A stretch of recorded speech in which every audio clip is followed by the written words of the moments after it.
स्वीकार करने की जरूरत है, इस दिन को स्वीकार करने की जरूरत है, इस श्वास को स्वीकार करने की जरूरत है।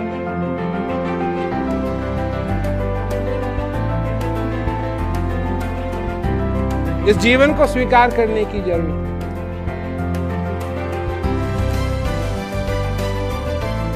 और अगर करोगे तब तुमको पता लगेगा कि शांति क्या होती है।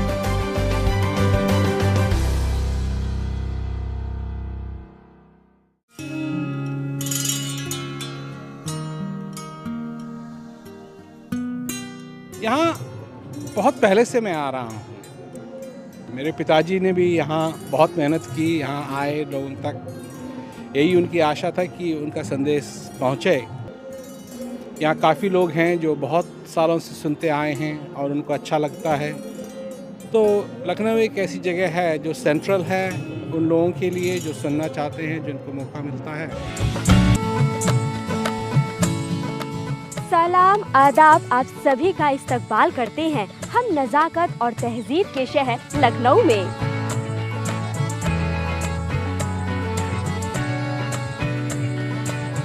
लखनऊ है तो महज गुंबदों मीनार नहीं, सिर्फ एक शहर नहीं, कूच और बाजार नहीं। इसके आंचल में मोहब्बत के फूल खिलते हैं, इसकी गलियों में फरिश्तों के पते मिलते हैं।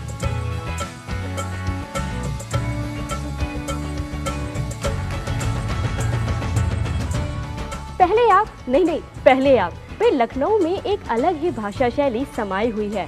और तो और यहाँ लोगों के चेहरे पर खिलती चैन और सुकून की मुस्कुराहट वाकई में लाजवाब है। यहाँ पे तुमसे बात नहीं होती, अगर तुम कोई कहता है तो उसको बुरा लगता है और आपसे ही सब बात करते हैं। एहसास उन्हें क्या हो शामे अवध की जन्नत का, देखा नहीं बाजार जिन्होंने लखनऊ का।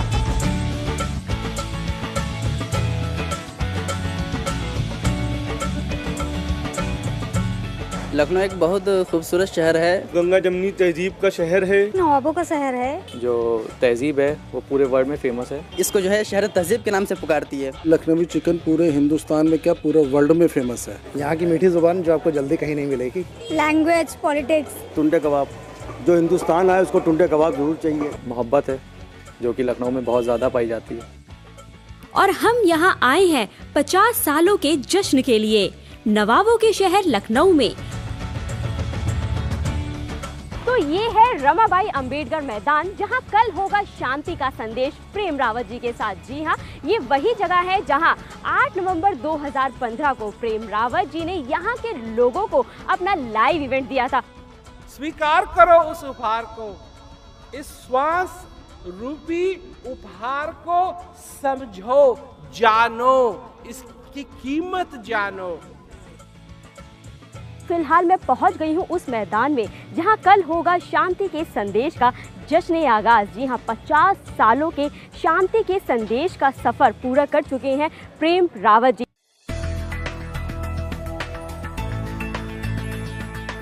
1966 में शुरू हुआ एक सफर प्रेम रावत जी का शांति के संदेश के लिए। छोटी सी उम्र में ही उन्होंने संभाला कार्यभार कि संसार भर में हर एक मनुष्य तक वो शांति के संदेश को पहुंचाएंगे। उनका ये सफर यूं तो आसान नहीं था, पर वो कभी अपने लक्ष्य से पीछे नहीं हटे और आज उनका ये प्रयास 50 साल पूरे कर चुका है। एक लंबा सफर उन्होंने तय किया जो अभी भी जारी है। तो साल 2016 है सेलिब्रेशन का, शांति के सफर का।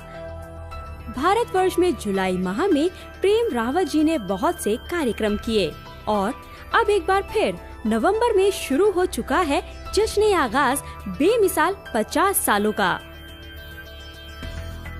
कल एक बार फिर यहाँ आने वाले हैं प्रेम रावत जी, मनाएंगे हमारे साथ 50 सालों का जश्न आगाज शांति के सफर का। तो चलिए भाई, हम चलते हैं और देखते हैं क्या क्या तैयारियां यहाँ हो चुकी हैं और क्या क्या तैयारियां बाकी हैं। यहाँ पे international ambassador for peace Mister Prem Rawat आने वाले हैं और मैं भी यहाँ पर वॉलंटियर कर रही हूँ। बस एक फीलिंग है कि मैं उस 50 साल के जो महोत्सव मना रहे हैं प्रेम रावत जी, उसमें हम एक हिस्सा जो लोग आ रहे हैं दूर दूर से वो सुन सकें, उसके लिए हमने काफ़ी सारे स्पीकर वगैरह लगाए हैं, उस पर काम किए हैं। हम नाल ढोलक प्ले करते हैं और अभी हम लोग सूफी पर, कव्वाली पर, सारे सॉन्ग पर प्ले करने आए हैं। शांति के संदेश में हम लोग सूफी गाने तैयार किए हुए हैं जो एक शांति का मैसेज हो और उसमें हम लोग सहयोग कर पाएँ। लगभग सारी तैयारियां पूरी हो चुकी हैं। आप भी तैयार हैं, हम भी तैयार हैं और पूरा यहाँ का सेटअप भी तैयार है। तो देर किस बात की है, कल सुबह मिलते हैं एक नए जोश, नए उत्साह के साथ प्रेम रावत जी के लाइव इवेंट के लिए।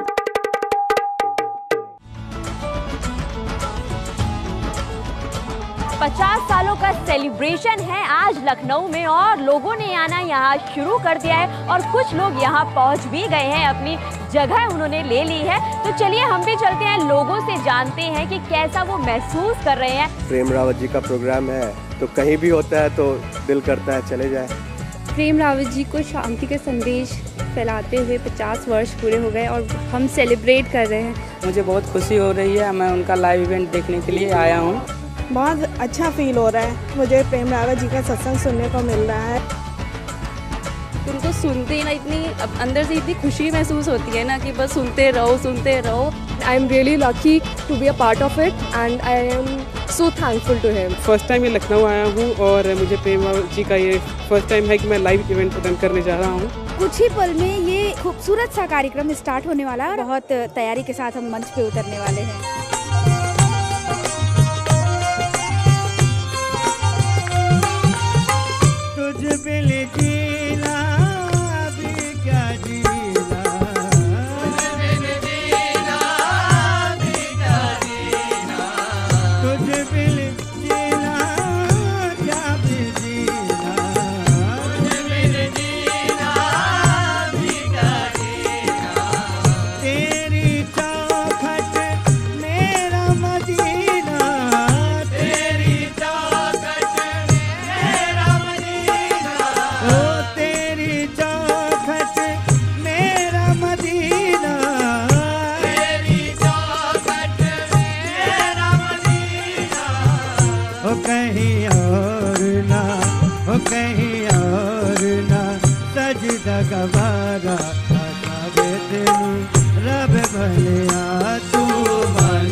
आज आप लोग यहाँ सब एकत्रित हुए हैं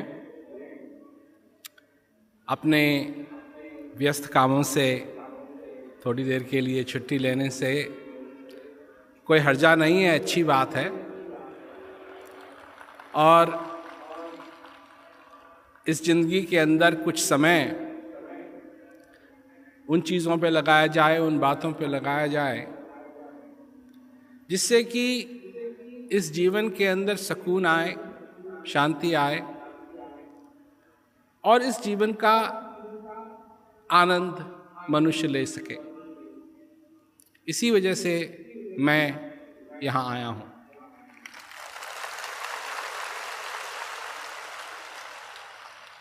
तो आपकी जिंदगी के अंदर सबसे ज़्यादा महत्व आप अपने कामों को देते हैं क्योंकि उसी में व्यस्त रहते हैं। तो ये आपका दृष्टिकोण है। अब दो चीज़ें हैं, दो बातें हैं। अंग्रेजी में कहते हैं इसको सब्जेक्टिव, और इसका अर्थ ये हुआ कि किसी चीज को निजी दृष्टिकोण से देखना। जो तुम्हारा जो दृष्टिकोण है उससे देखना। और एक चीज हुई ऑब्जेक्टिव,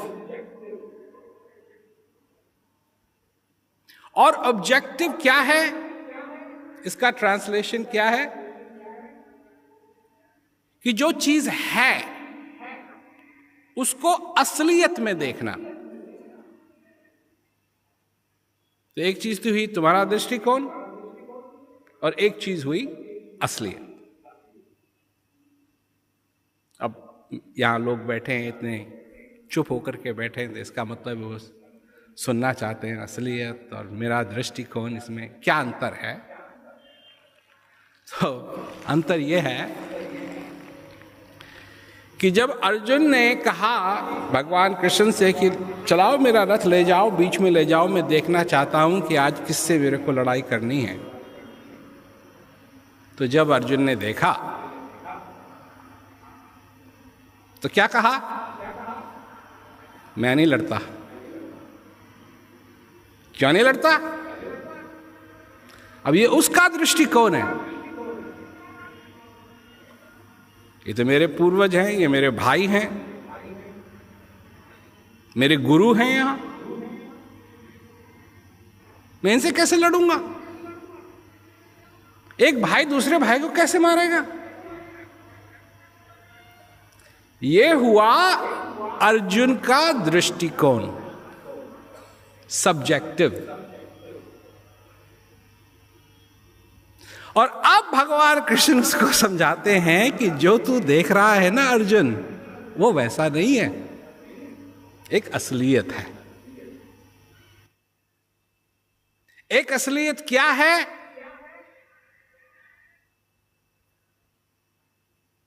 कि ठीक है, तेरे दृष्टिकोण से ये तेरे भाई हैं, ये तेरे ये हैं, तेरे वो हैं, पर जिस छतरी को खोले ये सब यहां खड़े हैं तेरे से लड़ने के लिए, वो अधर्म की छतरी है। ऑब्जेक्टिव, असलियत। ये यहां खड़े हैं, ये असलियत नहीं है। असलियत ये है कि यहां ये सब अधर्म, धर्म नहीं, अधर्म की छतरी खोले हुए यहां पर खड़े हैं।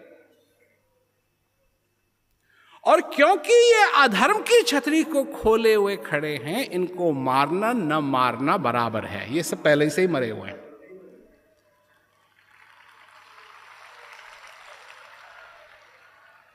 तो मैं कौन, किसको मारना है किसको नहीं मारना है, वो समझाने के लिए नहीं आया हूं। बात है कि हमारा दृष्टिकोण क्या है और असलियत क्या है। तो हमारा दृष्टिकोण यह है कि हमको ये करना है, ये करना है। किसी की अगर शादी हुई है, ये हमारी बीवी है, उसके बच्चे हैं, परिवार है उसका, ये मेरे बेटे हैं, मेरे बेटे हैं।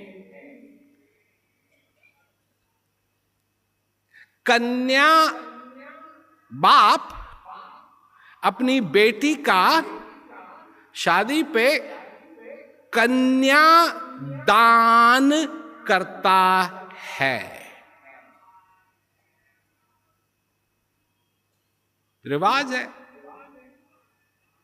रिवाज है तो सब लोग करते हैं, कभी सोचते नहीं है कि ये मेरी कैसे हो गई।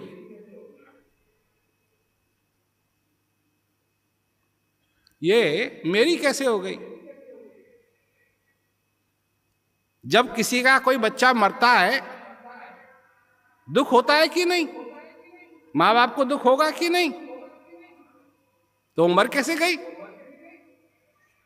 तुम्हारी आज्ञा नहीं थी, बिना आज्ञा के तुम्हारे कैसे मर सकती है? ये मेरा है, ये तुम्हारा दृष्टिकोण है।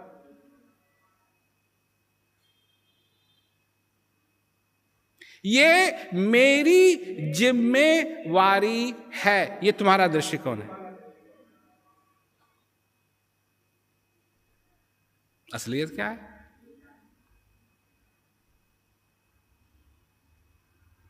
असलियत है कि तुम जीवित हो, तुमको मनुष्य शरीर मिला है, और क्योंकि तुम जीवित हो, क्योंकि तुमको मनुष्य शरीर मिला है, एक संभावना है। क्या संभावना है? कि तुम अपने जीवन में परम सुख, जो दुनिया का सुख नहीं है, परम सुख, उसकी अनुभूति करके अपने जीवन को सफल कर सकते हो।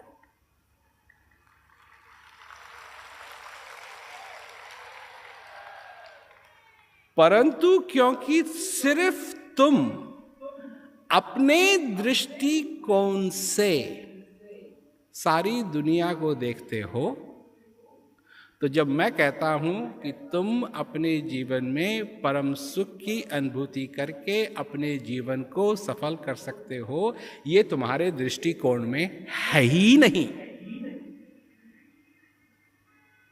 तुम्हारे दृष्टिकोण में क्या है कि कर्मों का फल भोगोगे, अच्छे अच्छे कर्म करो ताकि वो अच्छे अच्छे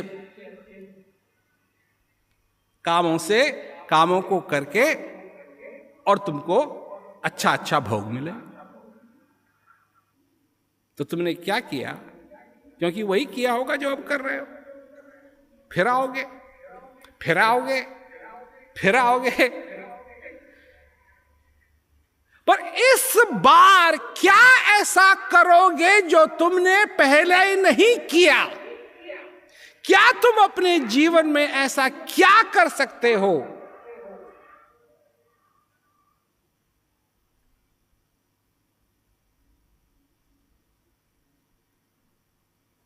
जिससे इस मनुष्य जन्म का आना निष्फल न हो?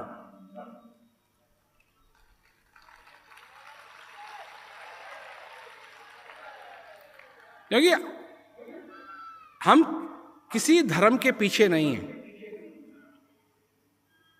सब धर्मों का हम आदर करते हैं, किसी धर्म की हम निंदा नहीं करते हैं, और किसी भी धर्म का आदमी हमारे पास आए, हम उसकी यही कोशिश करते हैं कि उसका जीवन सफल हो। तो बार बार जो आने की बात है, ये अन्य धर्मों के लोगों को हम नहीं बता सकते, क्योंकि वो नहीं मानते हैं इस बात को। परंतु ये बात कि अब जो तुमको मनुष्य जन्म मिला है, तुम इस मनुष्य जन्म में ऐसा क्या करोगे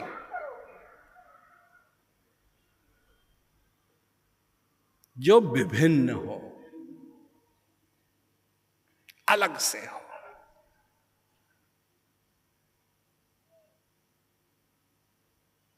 ये बात है समझने की।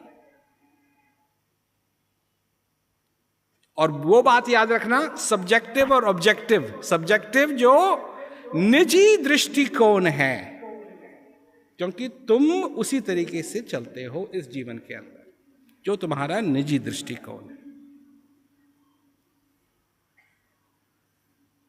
और निजी दृष्टिकोण में क्या है कि जो तुम्हारी आंखों के सामने है यही सत्य है, और जो तुम्हारे आंखों के आगे नहीं है वो असत्य है।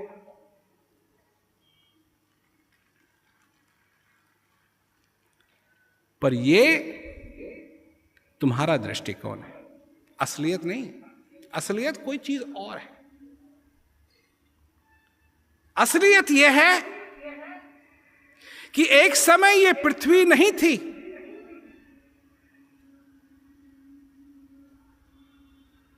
और एक समय ऐसा आएगा कि ये पृथ्वी नहीं रहेगी।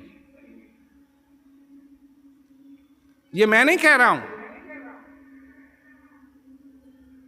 एक बहुत मशहूर वैज्ञानिक आइंस्टाइन थे, उन्होंने ये कहा। ये बात धार्मिक बात नहीं है, ये बात वैज्ञानिक बात है।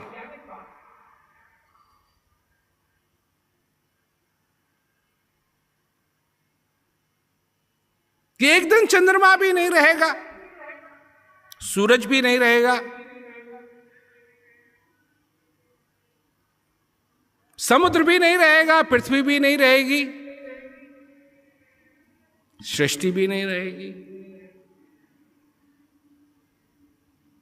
एक समय था कि ये सब कुछ नहीं था, और एक समय है कि ये सब कुछ है, और एक समय होगा कि ये कुछ भी नहीं होगा। तीन चीजें, नहीं था, है और नहीं रहेगा। और जब तक ये है तब तक तुम भी हो, और एक दिन होगा कि तुम भी नहीं रहोगे। ये बात किसी को पसंद नहीं है, ये बात किसी को पसंद नहीं है। अभी मैंने गंगटोक में एक कहानी सुनाई कि युधिष्ठिर, भीम, अर्जुन, नकुल, सहदेव सबको प्यास लगी, बहुत प्यास लगी, गर्मी थी। तो कहा भाई किसी को जाना चाहिए, ये मालूम करो कि कोई तालाब, कोई झील सामने हो, नदी हो, तो प्यास बुझानी है। तो सहदेव गया, नहीं लौटा। ऐसे करते करते सारे ही भाई चले गए और कोई नहीं लौटा। और युधिष्ठिर वहां, उनकी हालत खराब हो रही है, प्यास लगी हुई है। तो वो निकले खोजने के लिए गए, तो वहां एक तालाब, और तालाब के पास सारे उनके भाई मरे पड़े हुए। तो वो भी पानी पीने के लिए गए। आवाज आई, पानी मत पियो, पहले मेरे प्रश्नों का उत्तर दो, और मेरे प्रश्नों का उत्तर दो, तब जाकर के जब मैं संतुष्ट हूंगा तो तुमको पानी पीने दूंगा। ये जो तुम्हारे भाई वहां मरे पड़े हैं, वो इसीलिए मरे पड़े हैं क्योंकि उन्होंने मेरी बात नहीं मानी, उन्होंने पानी पीना शुरू कर दिया।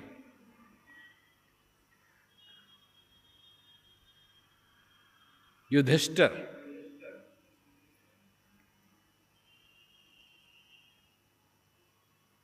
ठीक है, पूछो। तो बहुत सारे प्रश्न पूछे गए, मैं सब में नहीं जाऊंगा, पर एक प्रश्न पूछा गया कि सबसे विचित्र चीज क्या है।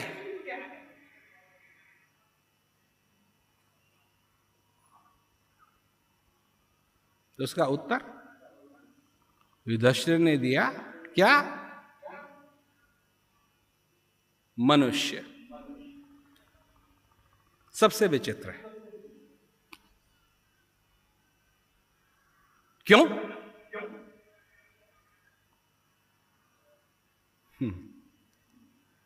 ध्यान से सुनना इसका उत्तर। क्यों विचित्र हो तुम? तुम्ही नहीं, मैं भी मनुष्य हूं, सब यहां मनुष्य बैठे हैं। तो हम लोग क्यों विचित्र हैं? क्योंकि हमको मालूम है कि एक दिन हमको जाना है, सबको मालूम है, छोटा बड़ा सबको मालूम है कि एक दिन हमको जाना है। बहुत विद्वान लोग बैठे हुए हैं, बहुत पढ़े लोग बैठे हुए हैं यहाँ, और क्या कहते हैं, कुछ ऐसे भी लोग बैठे हुए हैं यहाँ जिन्होंने ज्यादा पढ़ाई नहीं की हुई है,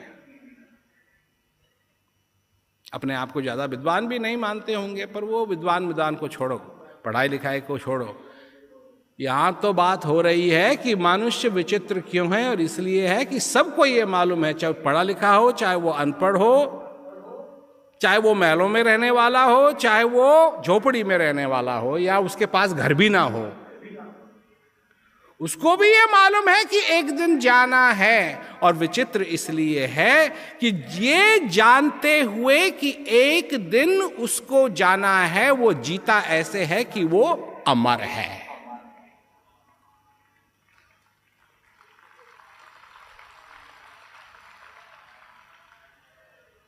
मैं पूछता हूं तुमसे, क्या ये बात सही है?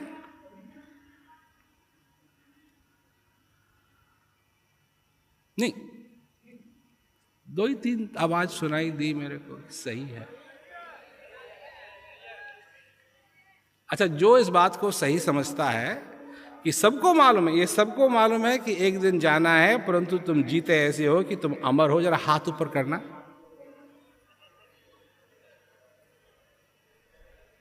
अचंबा उनका नहीं है जिन्होंने हाथ ऊपर कर लिया, क्योंकि हाथ तो मैंने भी ऊपर किया था, देखा नहीं? हाथ तो मैंने भी ऊपर किया था। परंतु कई लोग हैं जिन्होंने अपना हाथ ऊपर नहीं किया, वो ऐसे जी रहे हैं जैसे कभी मरना ही नहीं।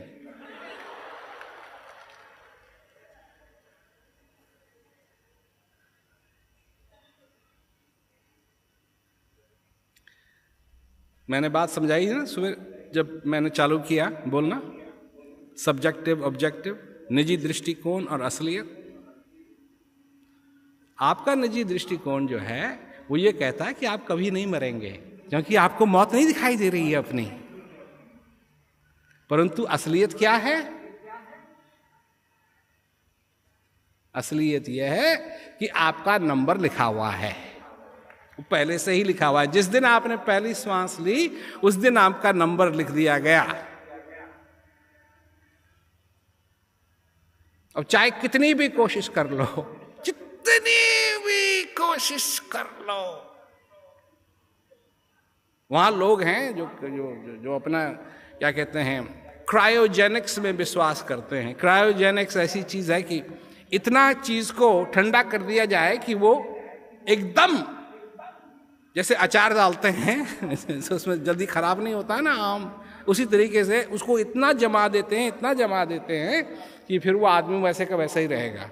तो उनकी आशा है कि कभी भविष्य में वैज्ञानिक लोग कोई ऐसी चीज बना देंगे कि इन लोगों को फिर जीवित कर दिया जाए।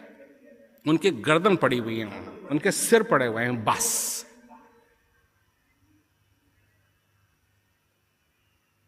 कुछ भी कोशिश कर लो,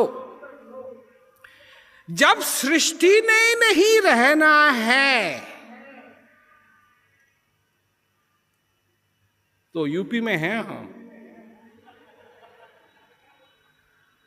और जब हमारा जन्म हुआ तो ये यूपी ही था। तो हम यही समझते हैं कि हमारा जन्म हुआ है यूपी में।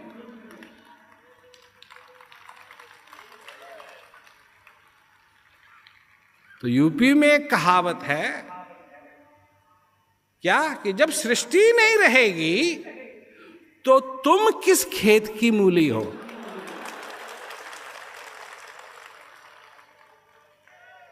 पता नहीं मूली का क्या लेना देना है इससे, मेरे को भी नहीं मालूम कि आदमी जिए ना जिए ये मूली थोड़ी डिसाइड करती है। परंतु तुम किस खेत की मूली हो जो तुम अपने को समझते हो, परंतु तुम्हारा जो अपना निजी दृष्टिकोण है, इसी से सारी चीजों को तुम नापते तोलते हो।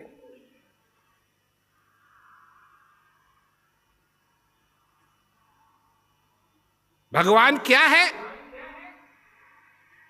कहते हो कि अगर तू है तो मेरे आंखों के सामने आ। तुम समझते हो कि अगर भगवान तुम्हारे आंखों के सामने आ भी जाए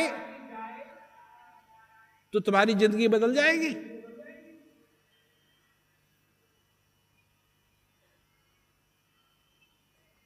कितने ही लोग मेरे पास आते हैं, कहते हैं कि जी हम भगवान कृष्ण का विशाल रूप जो उन्होंने अर्जुन को दिखाया वो देखना चाहते हैं। वो समझते हैं कि वो विशाल रूप देखने से उनकी सारी जिंदगी बदल जाएगी। अच्छा, ये भी प्रश्न पूछ लेता हूं मैं। जब इतने पूछ लिए तो ये भी पूछना चाहिए, कितने लोग हैं यहां जो ये विश्वास करते हैं कि अगर वो भगवान कृष्ण का विशाल रूप जो उन्होंने दिखाया वो देख लें तो उनकी सारी जिंदगी बदल जाएगी। हाथ ऊपर करो। कमाल है यार,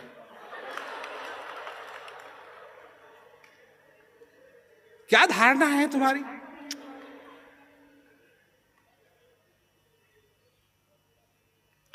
भगवान कृष्ण ने वो विशाल रूप एक बार नहीं धारण किया था, 10 बार धारण किया था।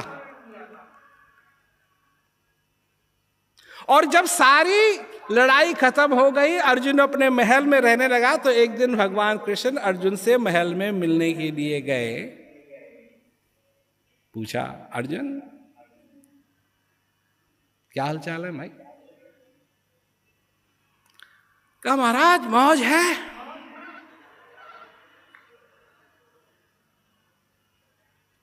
12 साल वनवास में रहे, 13वीं साल गुप्त रह करके रहना पड़ा।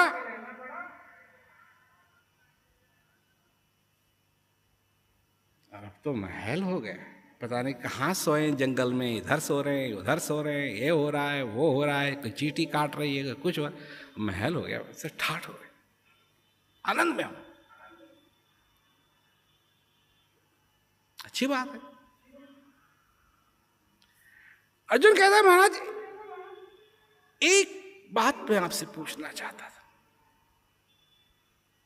भगवान कृष्ण कहते हैं, बोलो बोलो, क्या बात? कहा कि जी वो जो कुछ आपने कुरुक्षेत्र में समझाया था,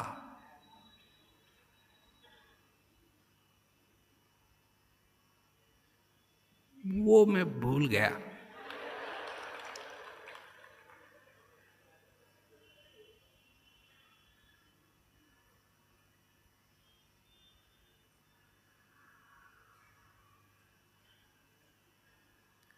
वो मैं भूल गया। ये कैसे संभव है भाई?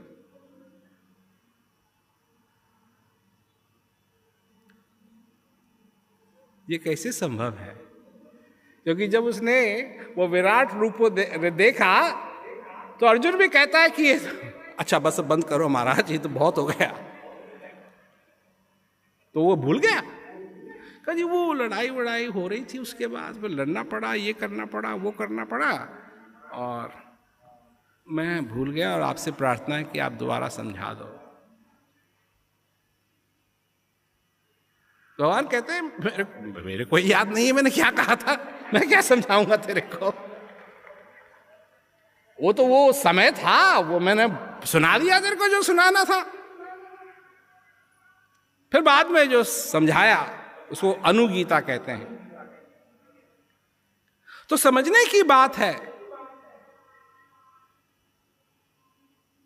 कि एक तो हम अपने दृष्टिकोण में फंसे हुए हैं जिससे असलियत को देख नहीं सकते, और दूसरी चीज है कि अगर असलियत को कभी मिस्टेक से भी देख लिया, गलती से भी देख लिया,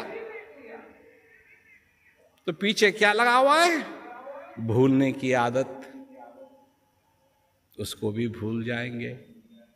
तो एक तरफ भूलने की आदत, एक तरफ असलियत देख नहीं रहे हैं, और अगर असलियत को गलती से भी देख लिया तो भुला देंगे। वाह वाह वाह वाह, बड़ी अच्छी जिंदगी पाई। जो चीज असली नहीं है वो तो सब याद है, और जो चीज असली है वो कुछ याद नहीं। इस श्वास की क्या कीमत है, ये जब मैं लोगों के सामने बात रखता हूं तो लोग मेरी तरफ देखते हैं कि आपका दिमाग तो ठीक है।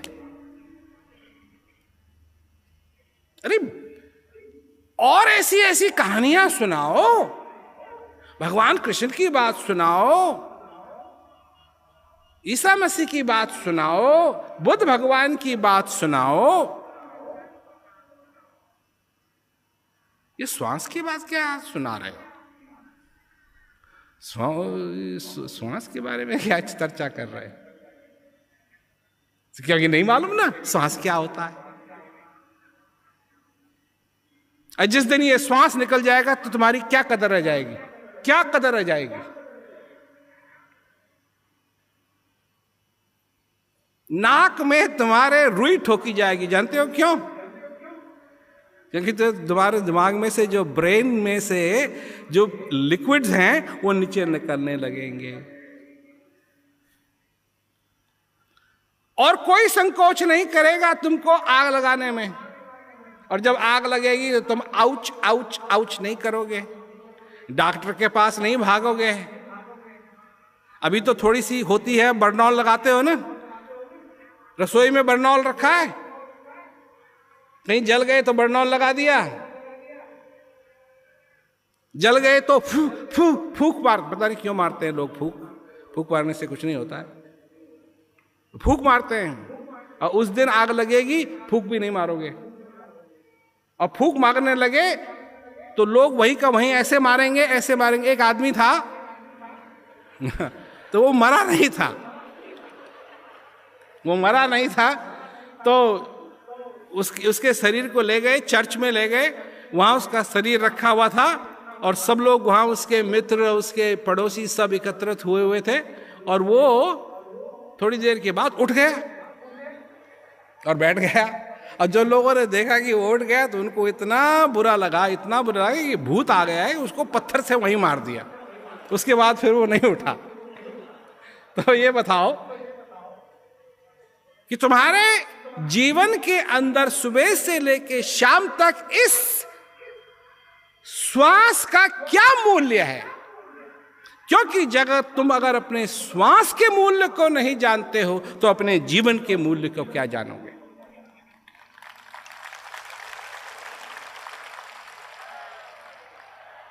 तुम अगर श्वास के मूल्य को नहीं जानते हो तो इस जीवन के मूल्य को क्या जानोगे?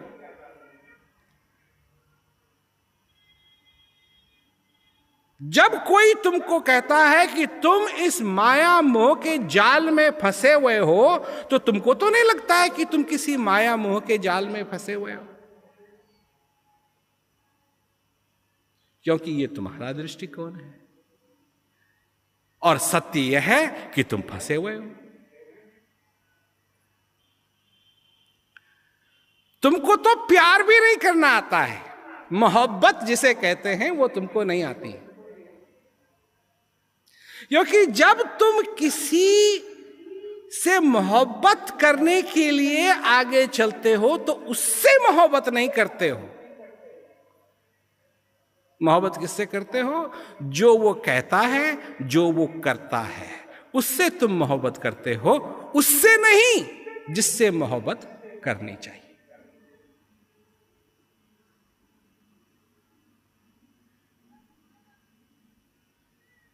सुनने की बात है।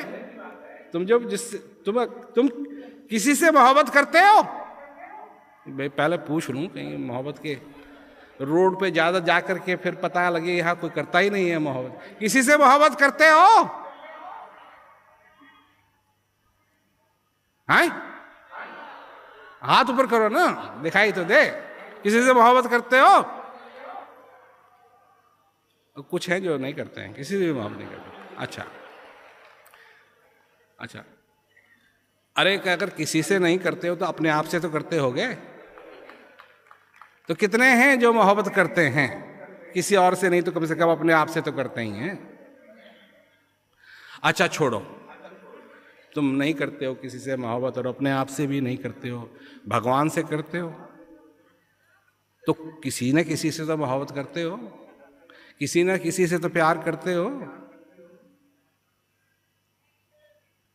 तो समझने की बात है कि भगवान से जब तुम मोहब्बत करते हो तो भगवान से मोहब्बत करते हो, या भगवान जो तुम्हारे लिए करता है उससे मोहब्बत करते हो?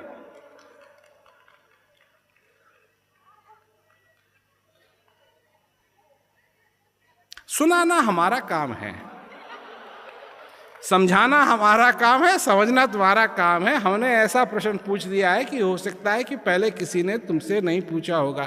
तुम भगवान से मोहब्बत करते हो, तुम भगवान से प्रेम करते हो, तुम भगवान से प्यार करते हो, या भगवान जो तुम्हारे लिए करता है उससे प्यार करते हो?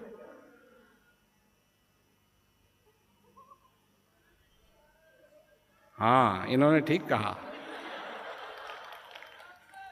ब्लू शर्ट पहनी हुई उन्होंने ठीक कहा कि भगवान जो हमारे लिए करता है उससे प्रेम करते हैं, भगवान से क्या प्रेम करना है। और जिस दिन वो गड़बड़ करने लगता है हमारे साथ तो उसको भी सुना देते हैं। क्या सुना देते हैं? तो कैसा भगवान है। ये तो हुई भगवान की बात। अब अगर किसी से प्रेम करते हो, अपनी बीवी से प्रेम करते हो, लोग कहते हैं जी हम अपनी बीवी से प्रेम करते हैं, तो बीवी से प्रेम करते हो, जो बीवी जो तुम्हारे लिए करती है उससे प्रेम करते हैं। अगर वो एक दिन तुम वापस आओ और वो कहे कि मैं हड़ताल पे हूं,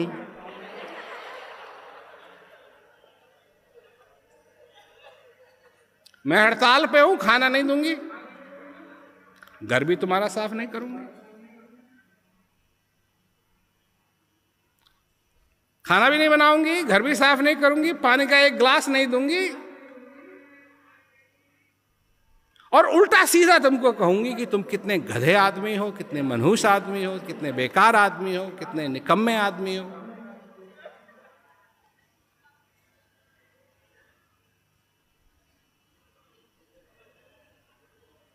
तलाक का नाम सुना है? तलाक का नाम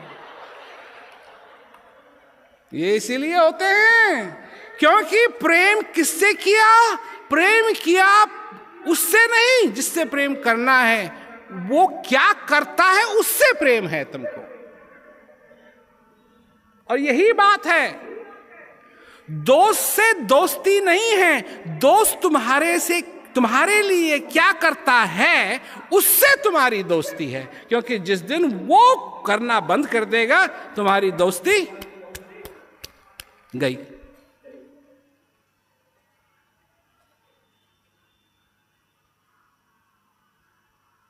ये हैं तुम्हारे हाल। तुमको मोहब्बत करना नहीं आता है। मोहब्बत होती है जब मोहब्बत हो गई तो वो कुछ भी करे तब भी मोहब्बत रहनी चाहिए, वो उसे कहते हैं असली मोहब्बत। और अगर भगवान से वो मोहब्बत हो गई कि मेरी तेरे से मोहब्बत है, जो कुछ कर तू कर, मेरे को उससे मतलब नहीं है, सिर्फ तेरे से मतलब है।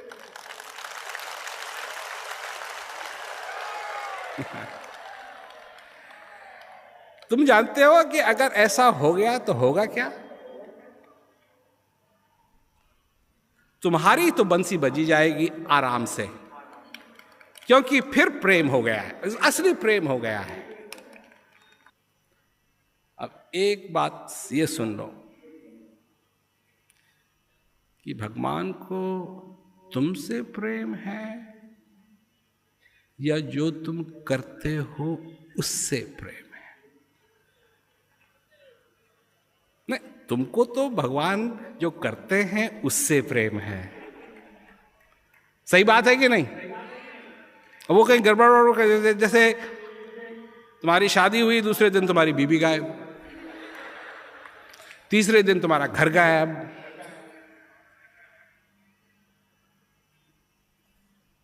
चौथे दिन वहां अपने दफ्तर में जाते हो तो बॉस बोलता है फायर, चलो यहां से तुमने छुट्टी हुई।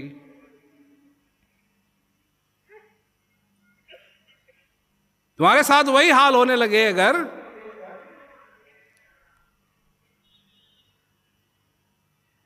तो तुम तो भगवान को छोड़ दो, क्या बन जाओगे? आस्तिक से बन जाओगे नास्तिक। कैसा भगवान है, हमारी सुनता ही नहीं है। और फिर लोगों की भावना है अजी कभी तो कर ही दे, कभी तो कर ही देंगे, लगे रहो लाइन में, लगे रहो लगे रहो लगे रहो लगे, क्योंकि तुमको कर्म से मतलब है कि वो तुम्हारे लिए क्या करता है। क्योंकि जितना स्वार्थी तुम हो अगर उतना ही स्वार्थी भगवान हो गया तो तुम्हारी तो छुट्टी हो जाएगी। सच में अगर वो यही कहेगा कि तू अगर ठीक करेगा तो मैं तेरे को जिंदा रखूंगा और नहीं करेगा तो तेरे को मार दूंगा, तो यहाँ तो बहुत पॉपुलेशन बहुत ही कम हो जाए सारे संसार में। परंतु वो तुमसे प्रेम करता है, तुम जो करते हो उससे प्रेम नहीं करता है, तुमसे प्रेम करता है।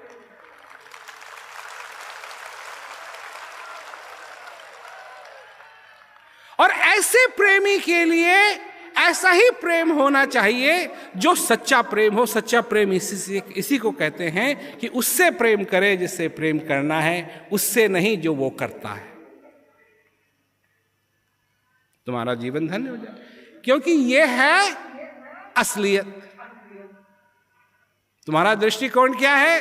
भगवान मेरी प्रमोशन करवा दे, तो उसे यही मांगते हैं लोग। अच्छा मेरे को बच्चा दे दे, मेरे को लड़की हो रही है लड़का दे दे, लड़के हो रहे हैं एक लड़की दे दे। क्या है ये? तुम हो और जब तक हो, जब तक जीवित हो, तुम्हारे दृष्टिकोण की संभावना नहीं, असली संभावना यह है कि तुम अपने जीवन में असली प्रेम करना सीखो। असली प्रेम जो तुम मोह माया के लगाव में लगे हुए हो, यही युधिष्ठिर को भी सीखना पड़ा। जब सब कुछ खत्म हो गया तो सारे भाई चले स्वर्ग की ओर। चलते चलते चलते चलते नकुल भी लुढ़क गया, सहदेव भी लुढ़क गया, द्रौपदी भी, सब एक बचा युधिष्ठिर और उसके साथ एक कुत्ता। पता नहीं कहां से उसके साथ एक कुत्ता लग गया, तो युधिष्ठिर और एक कुत्ता दोनों दरवाजे पे पहुंचे। युधिष्ठिर को कहा तुम आ गए हो यहां तक, आओ अंदर आओ, तुम्हारा स्वागत है युधिष्ठिर। देवी देवताओं ने कहा तुम्हारा स्वागत है युधिष्ठिर, पर ये जो तुम्हारे साथ कुत्ता है इसको नहीं ला सकते। युधिष्ठिर ने कहा ये कुत्ता नहीं आ रहा है तो मैं भी नहीं आ रहा हूं, ये मेरे साथ पता नहीं कितने दिन से मेरे साथ लगा हुआ है, इसकी वफादारी मेरे साथ रही है, ये जो कुछ भी देखता है मेरे को ही देखता है।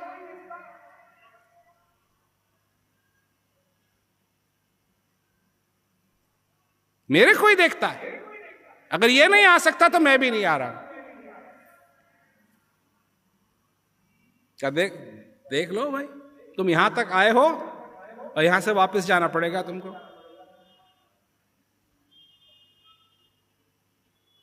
युधिष्ठिर ने कहा कोई बात नहीं, मैं नहीं आ रहा, मैं जा रहा हूं। जैसे ही उसने ठान ली, जैसे ही वो मुड़ा, वो कुत्ता यमराज थे, यमराज के रूप में कहा कि युधिष्ठिर तुम धन्य हो,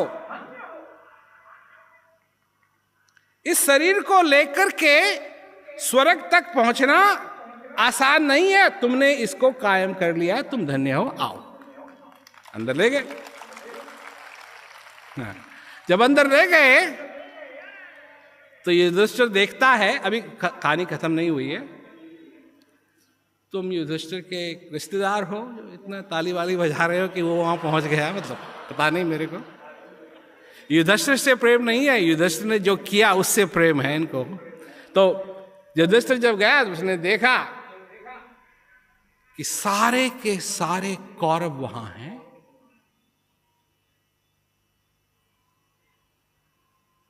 और पांडवों का कोई है ही नहीं, ना अर्जुन, ना भीम, ना नकुल, ना सहदेव।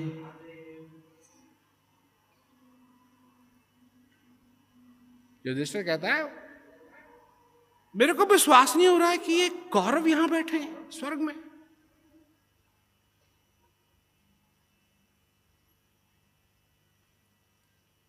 ये तो कैसे संभव है?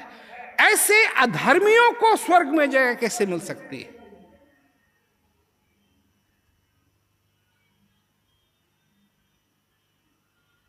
इस कहानी का भी एक मूल है, मैं समझाऊंगा, पर कहानी का मूल है तो युधिष्ठिर गर्म हो रहा है कि ये कैसे कर दिया कि इन कौरवों को अंदर आने दिया, और पूछता है कि पांडव मेरे भाई द्रौपदी वो कहां है?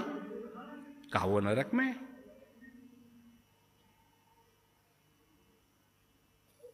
बड़ा गुस्सा आया है, ये क्या, ये तो नाइंसाफी है।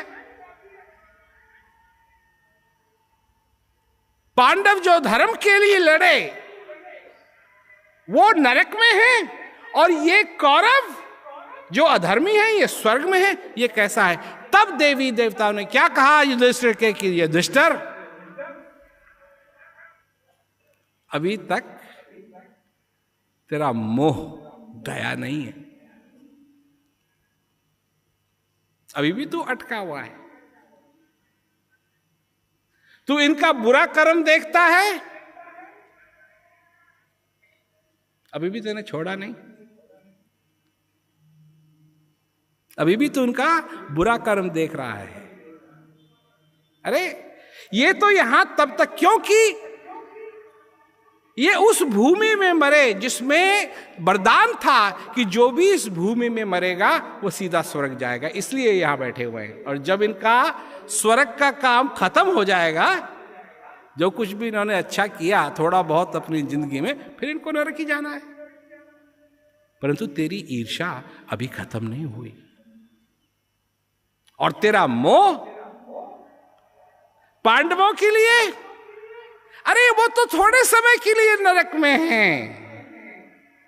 जब जो भी उन्होंने गलत किया, जब वो खत्म हो जाएगा तो वो स्वर्ग में ही आएंगे। तब युधिष्ठिर को जब समझ में आया, सब कुछ छोड़ दो, ईर्ष्या भी छोड़ दो, जिसको तुम ये समझते हो ये है वो है, सब कुछ छोड़ दो। जब उसने छोड़ दिया तब वो कहां गया? सीधा वैकुंठ गया। तब जाकर के उसको मुक्ति मिली। ये कहानी है। मूल क्या है इसका? तुम भी मोह माया में अटके हुए हो, अच्छा बुरा तुम भी देख रहे हो। जब ये सारी चीजें बंद होंगी तब तुमको क्या मिलेगा? मुक्ति मिलेगी।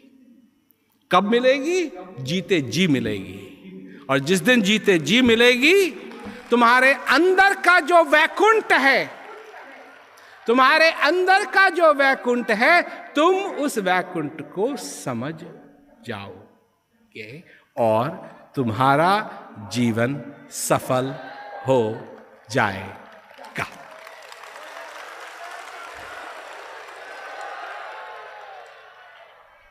लोग पूछते हैं सबसे बड़ा धर्म क्या है? सबसे बड़ा धर्म क्या है? जो तुम अपने साथ करते हो ये सबसे बड़ा अधर्म है। कि तुमको मनुष्य शरीर मिला और तुम उसको गंवा रहे हो, ये सबसे बड़ा अधर्म है। अगर मनुष्य अपने आप को समझने लगे तो इस सारे संसार के अंदर दया का जो धर्म है वो स्थापित होने लगेगा। इस संसार के अंदर एक दूसरे की कदर मनुष्य करने लगेगा। ये हमने देखा है। हमारे प्रोग्राम जेलों में भी होते हैं और उन जेलों में वो लोग हैं जिन्होंने आशा छोड़ दी है और वो जानते हैं कि उनके साथ हमेशा अधर्म होता है, अधर्म होता है, अधर्म। कम से कम ये उनका दृष्टिकोण है कि अधर्म हो रहा है उनके साथ, उनको जेल में नहीं होना चाहिए। परंतु जिस दिन वो अपने धर्म को समझते हैं कि उनका क्या धर्म है, उस दिन सारा अधर्म उनके लिए खत्म हो जाता है। जानो, समझो, अपने जीवन को सफल बनाओ और मूल इसका यही है सारी चीज का कि तुम कितने भाग्यशाली हो कि तुमको मनुष्य शरीर मिला है। तुमको मनुष्य शरीर मिला है। कई लोग हैं जो बूढ़े हो जाते हैं। अभी कई लोगों से मैं मिला और कई लोगों से अभी मेरे को मिलना है। बूढ़े हो जाते हैं, कहते हैं कि अब शरीर काम नहीं करता है। मैंने सोचा वही बात है, अपने से प्रेम नहीं किया, जो शरीर करता है उससे प्रेम है। यह सबसे गड़बड़ चीज है। अरे प्रेम करो, चाहिए शरीर काम कर। अरे अगर जब तुम जवान थे, अगर तुम्हारा हाथ टूट गया, मेरा हाथ टूटा था जब मैं जवान था, मेरा हाथ टूटा था, मैं बच्चा ही था मैं, तो जब मेरा हाथ टूटा मैं उसको काट करके फेंक दूं? क्यों? अरे काम नहीं करता है। नहीं, ये जो समाज तुम्हारे अंदर आ रहा है, जा रहा है, इससे प्रेम करना सीखो। तुम अटके हुए हो कि क्या हो रहा है, क्या हो रहा है, क्या हो रहा है, क्या हो रहा है, क्या हो रहा है। ये तो होता रहता है, ये तो होता रहेगा। परंतु इस जन्म में ये जो श्वास तुम्हारे अंदर आ रहा है तुम इसको समझो, तो ये एक चीज विभिन्न हो जाएगी और तुम्हारा ये मनुष्य सफल हो जाएगा। सभी लोगों को मेरा बहुत बहुत दुआ आशीर्वाद।